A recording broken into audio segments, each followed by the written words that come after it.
introducing a relatively new discovery in the realm of neuroscience, a neuropeptide called orexin. Orexin was discovered in 1998 and is implicated in many physiological processes, such as food-seeking behaviors, cardiorespiratory control, the sleep-wake cycle, reward-seeking, and stress reactivity. Their overall role, though, is promoting adaptation when the body is faced with environmental changes or threats. As a neuropeptide, orexin can have long-lasting influence in many brain regions. Neuropeptides can cause more profound changes in the framework of the brain. However, their effect takes longer to induce, especially when compared to their fellow modulators, neurotransmitters. Since they are larger than neurotransmitters, they require more energy to make and transport, while neurotransmitters can cause more immediate effects in the brain due to their smaller size. But how does orexin specifically play a role in addiction and in stress? Orexin, while only having cell bodies in the hypothalamus, have projections and receptors across the brain. Particularly dense orexin receptors can be found in the prefrontal cortex and other brain areas implicated in drug seeking, like the hippocampus, amygdala, and ventral tegmental area, among others. Orexin also interacts with the HPA axis, amygdala, and other regions associated with stress or emotional responses. But let's go more in depth. Orexin's influence in inhibiting or reinstating drug-seeking behaviors can be shown through experiments done with orexin receptor antagonists, particularly SB334867.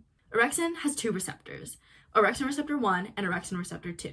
SB334867 is the antagonist of OX1, so when it is administered, it blocks OX1's effects. When OX1 was blocked in these experiments, drugs of abuse like cocaine, nicotine, and opioids saw a decrease in intake/self-administration. There were also decreased signs of nicotine withdrawal and cue-induced reinstatement of opioids and cocaine. But the inverse effect is seen when orexin A peptides are administered in the brain, instead causing an increase in cocaine-seeking motivation. Orexin has also been implicated in activating the HPA axis and sympathoadrenal system, two components of the stress response. Both acute and restraint stress are associated with an upregulation of orexin activity. Upregulation of orexin is also seen upon chronic exposure to drugs of abuse. This means that the orexin system is dysregulated by chronic drug exposure, which is a key component of addiction.